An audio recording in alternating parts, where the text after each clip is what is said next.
Assalamualaikum warahmatullahi wabarakatuh.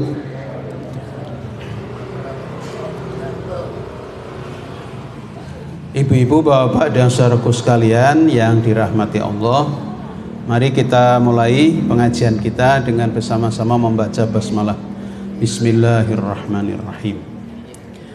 Alhamdulillahirabbil alamin alladzi a'azzal islam wal muslimin bi jihadihim. Asyhadu an la ilaha illallah al-malikul haqqul mubin wa asyhadu anna Muhammadan abduhu wa rasuluh al-mab'utsu rahmatan lil alamin.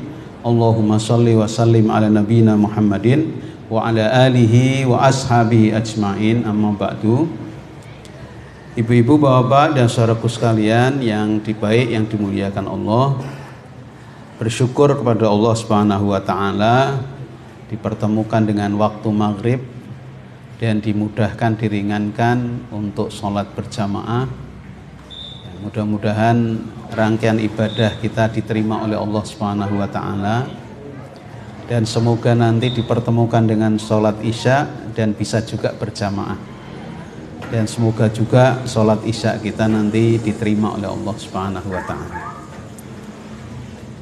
Kita bersyukur juga diberikan kesempatan untuk bisa menambah ilmu, menuntut ilmu di majlis yang mulia ini. Semoga sedikit banyak ilmu kita bertambah yang akan menyuburkan iman takwa kita kepada Allah Subhanahu wa ta'ala, sehingga dengan kualitas takwa yang semakin meningkat, maka insya Allah derajat kita akan semakin mulia di sisi Allah Subhanahu wa ta'ala. Sebagai rasa cinta kita kepada Rasulullah, mari kita selalu bersalawat kepada beliau. Allahumma sholli ala Muhammad wa ala ali Muhammad. Mudah-mudahan kita dengan waktu yang berjalan semakin mencintai Rasulullah Shallallahu Alaihi Wasallam, dengan terus berusaha menghidup-hidupkan ajaran-ajaran Rasulullah dalam kehidupan kita sehari-hari. Nah, Bapak Ibu yang baik yang dimuliakan Allah, pada kesempatan yang baik ini saya akan masih menyampaikan tentang akidah. Kemarin, minggu-minggu kemarin sudah saya sampaikan ciri-ciri orang-orang yang benar-benar beriman kepada Allah, dan malam ini saya sampaikan bukti keridhaan kita terhadap Islam. Kalau bahasa agak kerennya, bukti loyalitas terhadap Islam.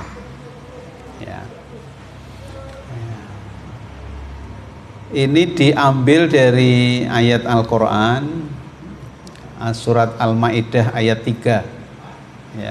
A'udzubillahi minasyaitonirrajim. Al-yauma akmaltu lakum dinakum wa atmamtu alaikum ni'mati wa raditu lakumul islam madina. Famanidturra fi mahmasatin ghaira mutajanifil li ismin wa innallaha ghafurur rahim.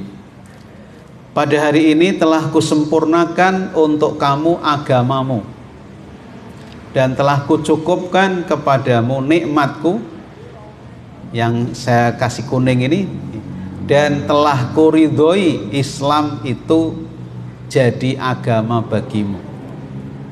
Maka barang siapa terpaksa karena kelaparan tanpa sengaja berbuat dosa, sesungguhnya Allah Maha Pengampun lagi Maha Penyayang. Ayat ini menurut sebagian riwayat ayat yang terakhir turun kepada Rasulullah Shallallahu Alaihi Wasallam. Turunnya pada saat Rasulullah sedang haji wada, haji terakhir, haji pertama dan terakhir. Rasulullah itu hajinya sekali, umrohnya 2 kali. Jadi ke Mekah umroh, karena waktu itu Mekah masih dikuasai orang kafir. Kemudian balik lagi tahun ke-9, mulai tahun ke-8, tahun ke-9 balik lagi umroh lagi, baru tahun ke-10 Hijriah Rasulullah melaksanakan ibadah haji. Ya, yang pertama dan yang terakhir. Nah, pada saat haji wada itu, haji yang terakhir itu, ayat ini turun. Ayat ini menjelaskan kepada kita bahwa agama Islam itu agama yang sempurna, yang sudah disempurnakan oleh Allah Subhanahu wa ta'ala. Akmaltu lakum dinakum. Kemudian wa atmamtu alaikum nikmati, dan dicukupkan juga oleh Allah nikmat-nikmatnya untuk kita semua. Nah, ini bahasanya Bapak Ibu. Kalau agama itu sempurna, akmaltu. Tapi kalau untuk nikmat itu Allah mengatakannya apa namanya? Atmamtu. Atmamtu itu cukup. Ya. Jadi kalau nikmat tidak sempurna, tapi cukup. Ya. Panjenengan jangan mengharapkan diberi nikmat yang sempurna. Ya. Panjenengan hanya diberi nikmat yang cukup saja sama Allah Subhanahu wa ta'ala. Oh, itu sudah luar biasa. Terus, nah ini yang mau kita bahas, wa raditu lakumul islamadina, dan telah kuridhoi Islam menjadi agama bagimu. Jadi Bapak Ibu, melewati ayat ini Allah Subhanahu wa ta'ala menyatakan Allah ridho Islam menjadi agama kita. Nah, pertanyaannya, jenengan ridho ndak beragama Islam? Begitu. Itu pertanyaannya. Allah sudah ridho Islam menjadi agama kita. Nah, atau pertanyaannya bukan kita sudah ridho apa belum, tapi sejauh mana keridhoan kita terhadap Islam? Sejauh mana keridhaan kita kepada Islam? Apa benar kita loyal atau ridho Islam sebagai agama kita? Kalau panjenengan ditanya begitu, apakah kita benar-benar loyal atau ridho Islam sebagai agama kita? Jenengan jawabnya gimana? Ridho, buktinya nopo gitu. Buktinya apa gitu. Ya. Kalau belum, buktinya apa? Kalau sudah, buktinya apa? Kalau belum, buktinya apa? Nah, ini yang perlu kita pelajari.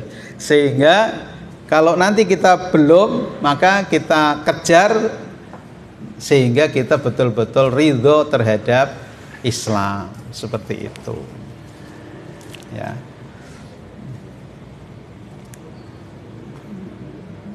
Nah, Rasulullah Shallallahu Alaihi Wasallam mengajarkan doa kepada kita, raditu billahi robba wa bil islami dina wa bi muhammadin nabiyyan wa rasulah. Aku ridho Allah menjadi Tuhanku, dan aku ridho Islam menjadi agamaku, dan aku ridho Nabi Muhammad Sallallahu Alaihi Wasallam sebagai Nabi dan Rasulku. Nah, ini doa Rasulullah ya, yang supaya kita juga berdoa dengan ini minimal pagi sore. Jadi kan kalau zikir pagi, zikir sore ada doa ini, raditu billahi robba wa bil islami dina wa bi muhammadin nabiyya wa rasula rabbi zidni ilma warzuqni fahma. Minta supaya kita itu menjadi orang yang ridho Islam menjadi agama kita, ridho Allah menjadi agama kita, menjadi Tuhan kita, menjadi sesembahan kita, menjadi Rob kita, dan ridho Nabi Muhammad sebagai Nabi dan Rasul kita. Nah, seperti itu. Nah, Bapak Ibu, ada 6 bukti ya, ada 6 bukti kalau kita ridho kepada Islam ya. 1, tekun mempelajari Islam. Tekun mempelajari Islam. Jadi orang yang menyatakan ridho terhadap Islam bisa dilihat Dia tekun nggak mempelajari Islam. Bukan pinter, bukan banyak ilmunya, tapi tekun. Tekun itu pripun berarti? Terus menerus gitu, terus menerus, tidak berhenti gitu. Cari ilmunya itu tidak berhenti, terus cari terus gitu. Nah itu namanya tekun, gitu ya. Ini sekalian saya sebutkan dulu, nanti keterangannya menyusul. Yang kedua, menjaga kemurnian tauhid. Yang ketiga, mengamalkan Islam sampai akhir hayat. Yang keempat, berjuang membela Islam. Yang kelima, merapat dengan orang yang soleh. Yang keenam, menjaga kehormatan sesama muslim, memiliki semangat persatuan. 6 ini cirinya. Jadi tekun mempelajari Islam, menjaga kemurnian tauhid, mengamalkan Islam sampai akhir hayat, berjuang membela Islam, merapat dengan orang yang soleh, menjaga kehormatan sesama muslim. Nah, itu 6. Apal Bang ya, Bapak Ibu ya. Nah, sekarang kita jelaskan satu-satu. Tekun mempelajari Islam, ya, bukan menguasai Islam, bukan pinter, ya, tapi tekun. Gitu. Allah Subhanahu wa taala menyampaikan kepada kita, berfirman dalam Al-Qur'an surat An-Nahl ayat 78, wallahu akhrajakum min butuni ummahatikum la ta'lamuna syai'a. Allah telah mengeluarkan kamu min butuni ummahatikum, dari perut ibumu, la ta'lamuna syai'a, tidak mengetahui apapun. Kita pada saat lahir itu tidak ngerti apa-apa, ya. Kaget aja, lahir kaget terus nangis gitu. Karena alamnya beda gitu. Kok ini kok lebih sumuk gitu. Di rahim itu anyes gitu, kok ini sumuk gitu. Karena sumuk itu berbeda, terus nangis gitu. Nah, nangis tandanya sehat, karena bisa merasakan perbedaan cuaca gitu. Kalau tidak nangis diteplak sama dokternya gitu. Supaya nangis gitu. Terus diberi fasilitas, wa ja'ala lakumus sam'a wal absara wal af'idah la'allakum tashkurun, dan dijadikan atas kamu sam'a, pendengaran, wal absara, penglihatan, wal af'idah, perasaan, hati. Fasilitasnya 3. Pada saat kita lahir kita sudah diberi fasilitas 3, pendengaran, penglihatan, dan hati, perasaan atau jiwa. La'allakum tashkurun, agar kita bersyukur kepada Allah Subhanahu wa ta'ala. Fasilitas itu, 3 fasilitas itu dalam rangka untuk kita bisa tekun dalam mempelajari Islam. Bahkan di dalam surat yang lain, ya, saking pentingnya mencari ilmu atau saking pentingnya tekun di dalam mempelajari Islam, itu sampai ada ayat yang bunyinya begini, wa ma kanal mu'minuna liyanfiru kaffah falaula nafara min kulli firqatin minhum ta'ifatul liyatafaqahu fiddin wa liyunziru qaumahum idza raja'u ilaihim la'allahum yahdharun. Kata Allah, tidak sepatutnya bagi mukminin, bagi orang-orang yang beriman, pergi semua ke medan perang. Tidak sepatutnya. Jadi misalnya ada panggilan jihad perang, itu tidak sepatutnya pergi semua. Kata Allah ini. Terus Allah melanjutkan, mengapa tidak pergi dari tiap-tiap golongan di antara mereka beberapa orang yang liyatafaqahu fiddin, untuk memperdalam pengetahuan mereka tentang agama. Jadi jangan pergi semua ke medan perang, tapi ada orang-orang yang berbakat, ya, punya punya kecerdasan itu untuk mengkaji Islam. Jadi saking pentingnya itu untuk tekun mempelajari Islam gitu. Nanti kalau yang perang itu pulang, nah mereka yang ngajari. Kalau mereka yang baru perang itu pulang ke daerahnya masing-masing, baru kemudian mereka yang tadi mempelajari tidak ikut perang itu, belajar itu, kemudian ngajari kepada yang baru pulang dari perang. Berarti gimana? Saking pentingnya tekun mempelajari Islam. Perang saja, perang kan jihad yang paling tinggi gitu. Itu saja dikalahkan gitu. Jangan semua kata Allah. Ini Allah ini Pak, Quran ini bukan hadis. Kalau hadis masih bisa diragukan. Kalau Quran ini sudah mutlak. Ya. Begitu pentingnya tekun di dalam mempelajari Islam sampai Allah menyatakan seperti itu. Ya.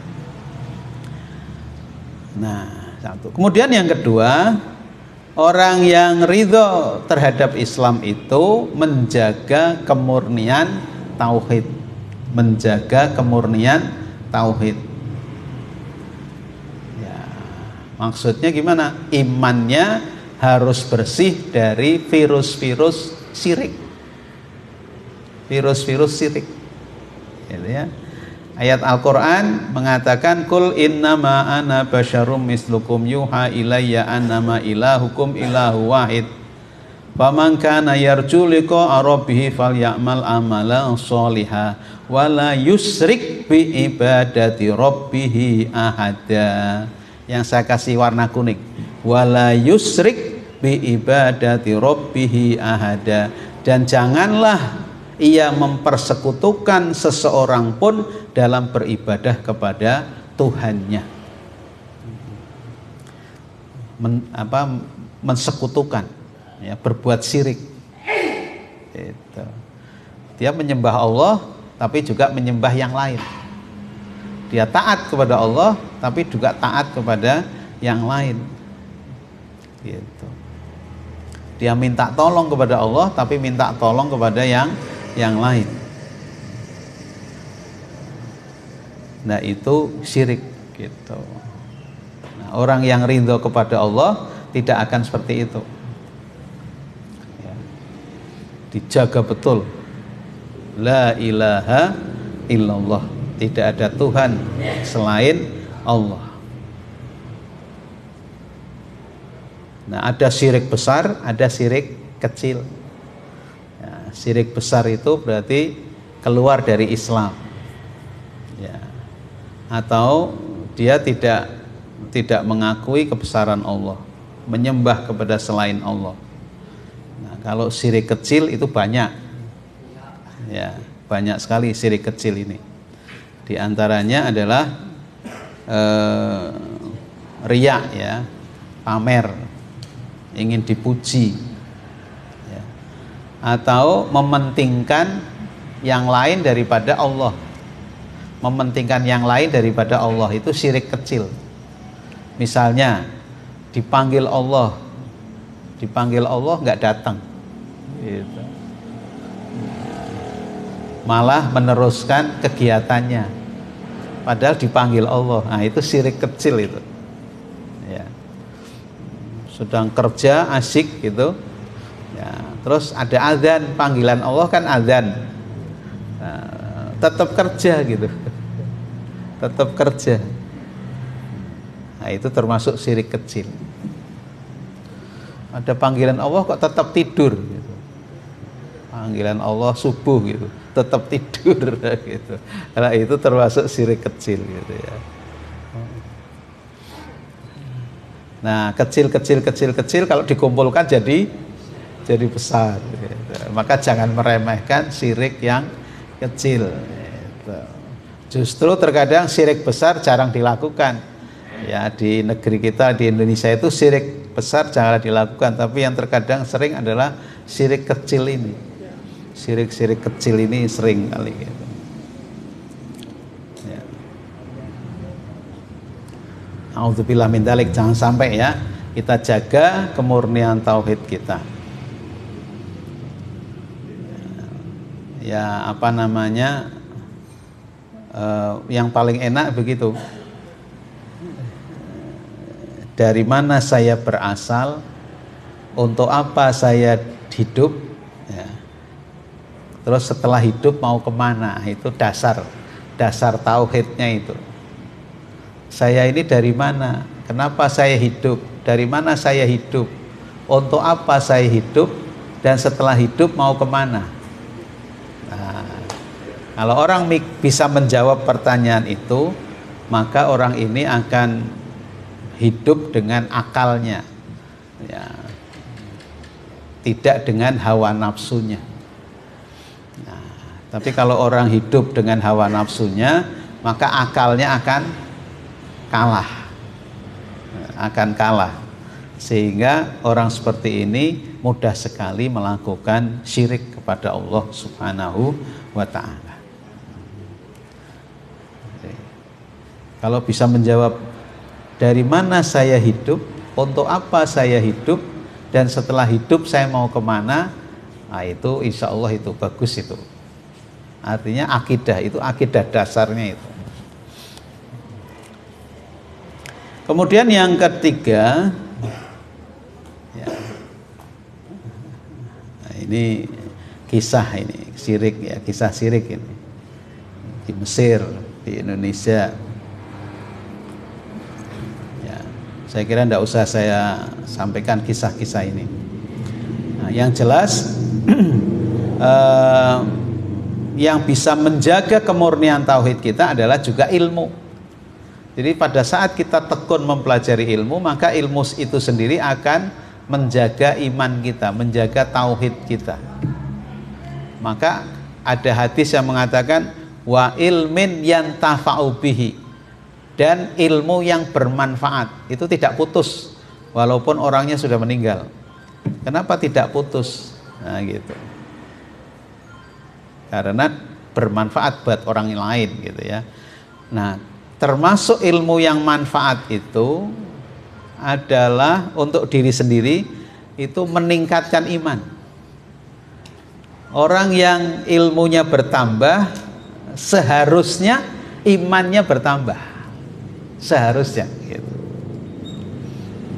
Jadi kalau ada orang ilmunya bertambah tapi imannya tidak bertambah, nah itu ilmunya salah itu. Ilmunya salah itu. Mencari ilmunya salah. Jadi mestinya ilmunya bertambah, imannya bertambah. Nah itulah yang namanya ilmu yang manfaat. Ilmu yang manfaat itu ilmu yang mampu meningkatkan iman diri sendiri, dan kemudian ilmu yang bermanfaat bagi yang lain. Ya. Insya Allah ya. Panjenengan punya pembantu misalnya, pembantu panjenengan tidak bisa sholat, kemudian panjenengan ajari sholat sampai bisa sholat, kemudian dia mengamalkan sholatnya 5 waktu dengan baik. Nah, itu panjenengan dapat pahala itu. Pahala orang sholat pembantu panjenengan itu, dia dapat pahala, tapi panjenengan dikasih pahala sama dengan pahala dia. Sampai panjenengan meninggal, kalau dia masih beramal terus dapat terus. Masya Allah, tidak putus. Masya Allah, ya. Nah minimal kan berarti manfaat untuk keluarga, anak-anak itu dulu. Ya, kalau anak-anak kita masih hidup sampai cucu-cucunya masih hidup, mengamalkan ilmu yang kita ajarkan, wah dapat terus kita itu kiriman terus, Insya Allah. Nah, apalagi kemudian ditambah orang lain di luar keturunan kita, maka luar biasa sekali. Maka kalau punya ilmu harus disebarluaskan, ya, supaya manfaat buat orang lain.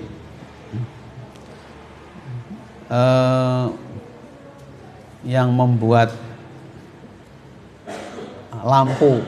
lampu ini, ya, yang membuat lampu ini siapa? Ini kalau dia orang mukmin, pahalanya sampai sekarang dapat itu.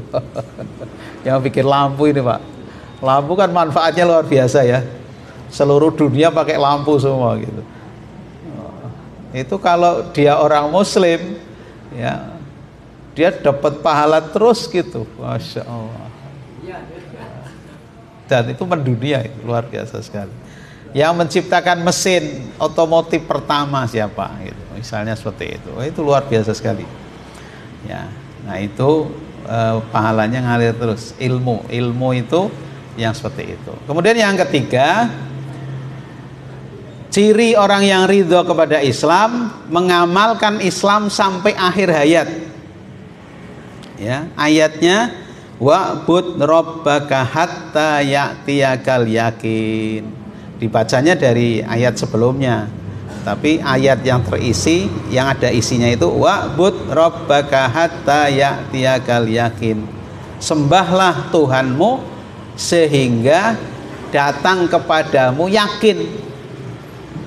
Yang diyakini itu apa? Mati. Jadi wa'bud rabbaka, sembahlah Tuhanmu hatta sehingga ya'tiyakal yakin, datang kepadamu yang engkau yakini. Maksudnya kematian. Jadi menyembah Allah sampai datang kematian. Itulah ciri orang yang ridho kepada Allah Subhanahu wa ta'ala. Sekali beribadah tetap beribadah sampai umur berapapun. Nah itu, ini ciri yang ketiga. Ada nggak yang dulu semangat beribadah, terus habis itu ngelokro, nggak semangat lagi ibadahnya gitu. Ya.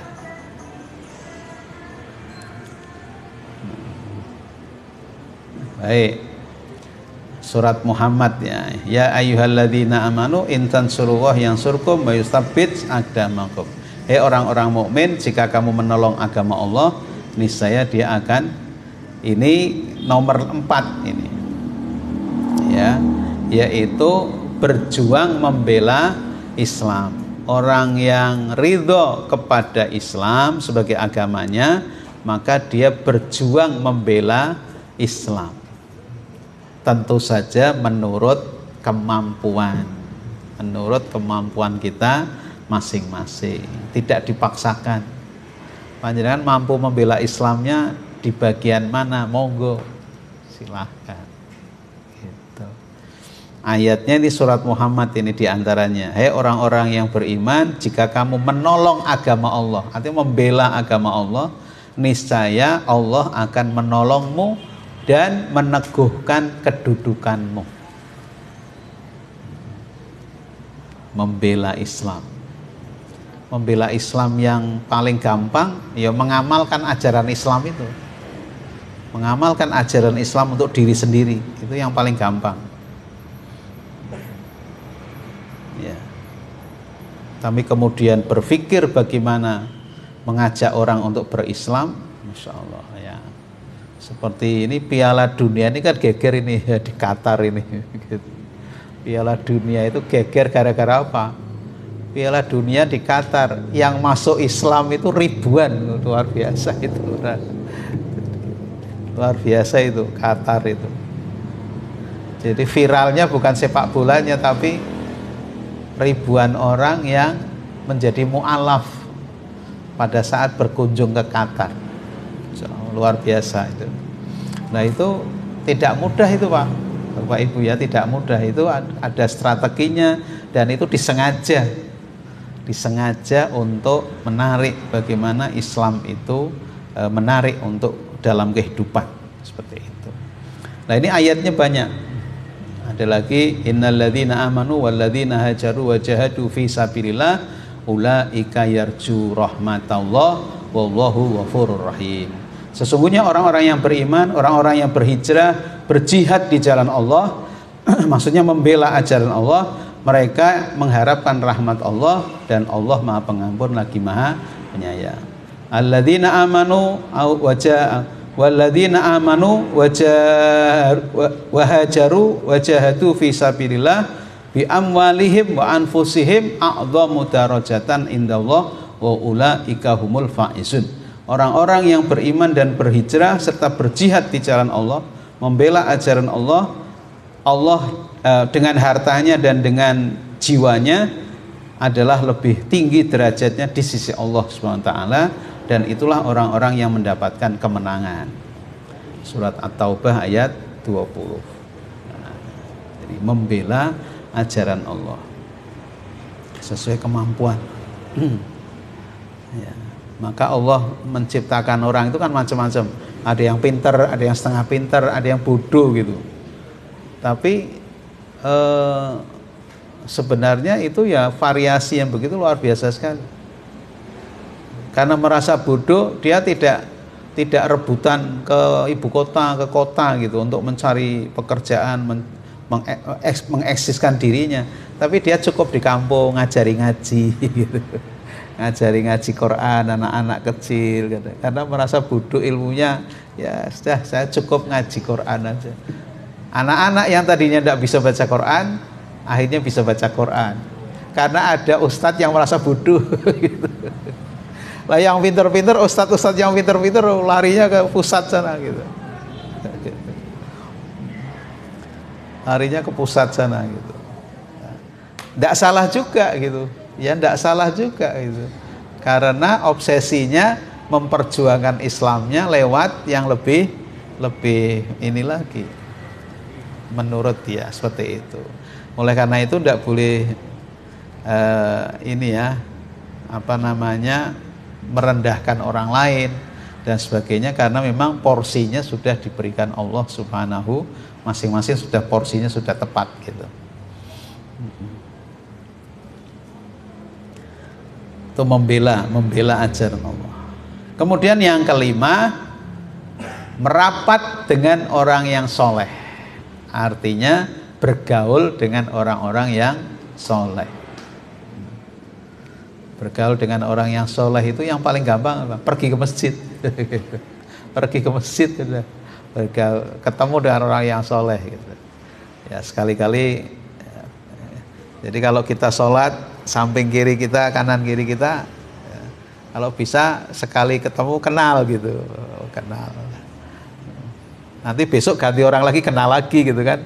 Nah, akhirnya satu masjid dalam sholat jamaah misalnya 50 orang, satu ketika kenal semua 50 orang gitu.